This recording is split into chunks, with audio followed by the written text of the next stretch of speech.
Advertising revenue. Every time you scroll through your feed and see a post marked sponsored, someone paid for that. Advertising revenue is the foundation of nearly every major social media platform in existence. Facebook, Instagram, TikTok, YouTube, X, all of them offer their service for free. And the reason they can afford to do that is because they are not selling a product to you. They are selling your attention to someone else. Companies and brands pay social media platforms to place their advertisements in front of specific groups of people. A fitness brand pays to reach people who follow workout accounts. A car company pays to reach people who have been searching for vehicles online.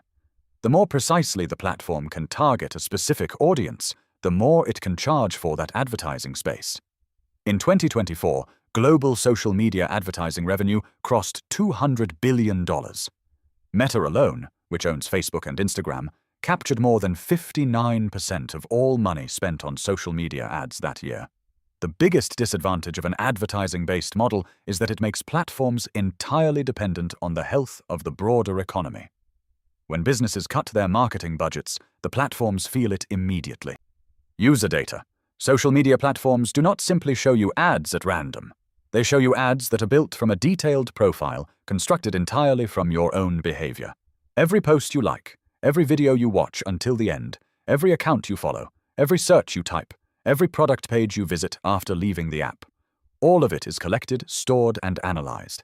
Platforms use this data to build a picture of who you are, your age, your income level, your interests, your political leanings, and even your emotional state based on the type of content you engage with most. Advertisers do not buy your data directly. Instead, they buy access to you through the platform's targeting tools, and the platform delivers their message to exactly the type of person they want to reach. It is similar to how a post office knows every address in a city.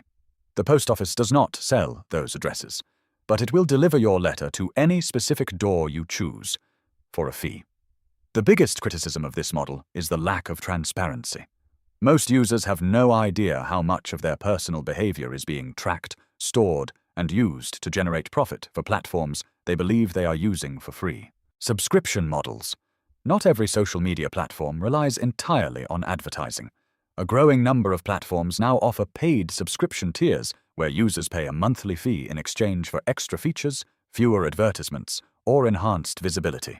YouTube Premium allows subscribers to watch videos without any ads, download content for offline viewing, and access YouTube Music, all for roughly $14 per month. By early 2025, YouTube Premium had surpassed 125 million subscribers worldwide. X, formerly known as Twitter, offers a paid tier that provides verified status, longer posts, and reduced ad frequency. Snapchat has Snapchat Plus. LinkedIn has LinkedIn Premium. The list continues to grow. The appeal of subscriptions for platforms is straightforward. They provide stable, recurring income that does not disappear when advertisers pull their budgets. The disadvantage is that most users are simply not willing to pay for something they have always received for free. Convincing a large enough share of a platform's user base to subscribe without removing enough value from the free tier to drive them away entirely is a balance that no platform has fully solved. The creator economy. Social media did not just create a new economy for the platforms themselves, it created an entirely new economy for the people who create content on them.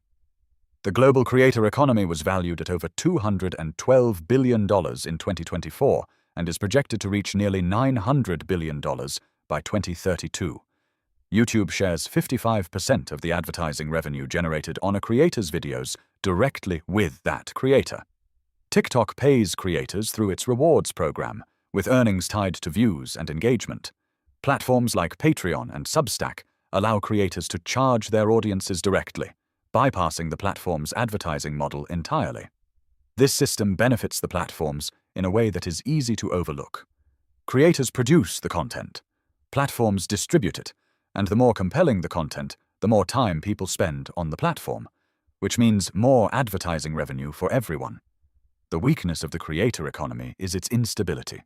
A single algorithm change by a platform can reduce a creator's visibility overnight, and with it, their entire income, without any warning and without any recourse. Influencer marketing. Not all advertising on social media runs through the platform itself.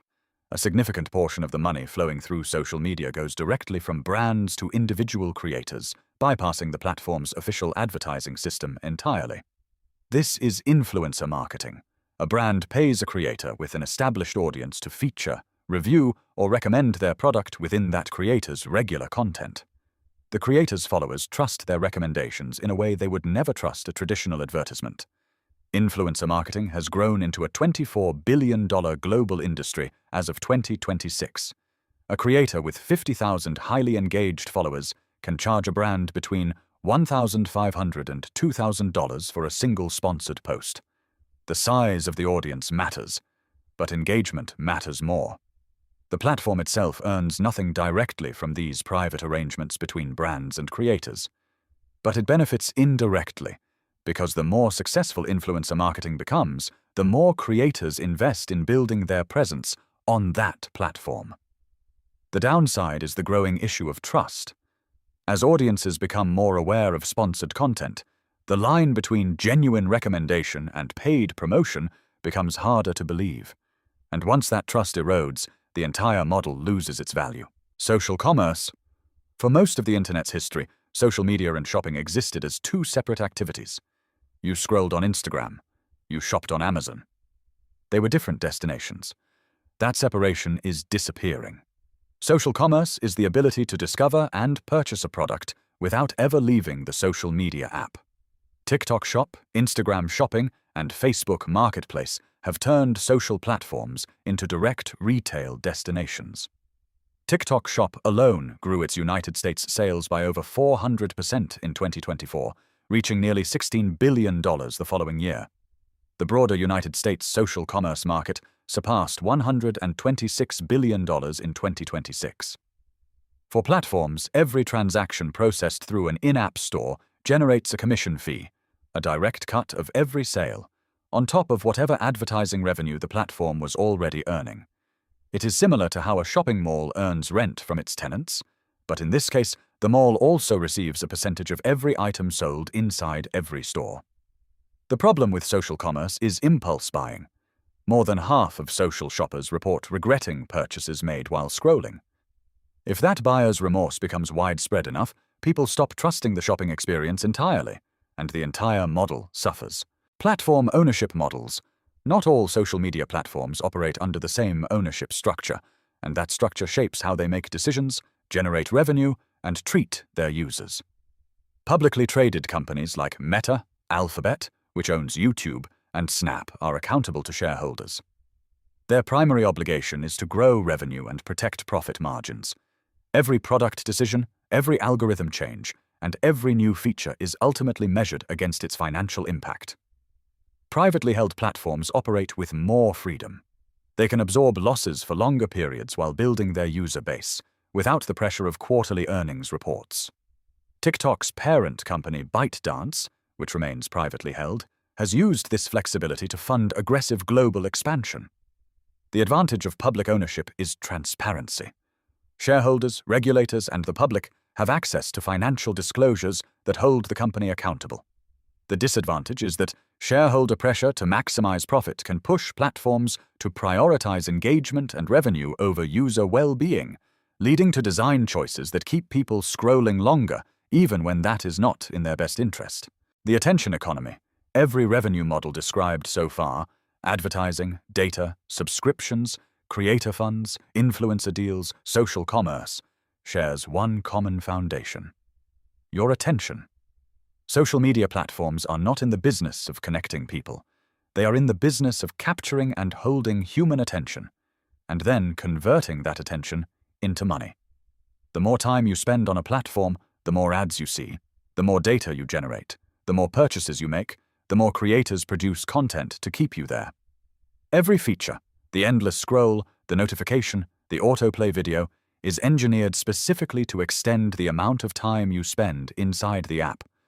In 2024, the total combined revenue of the world's top social media platforms exceeded $225 billion.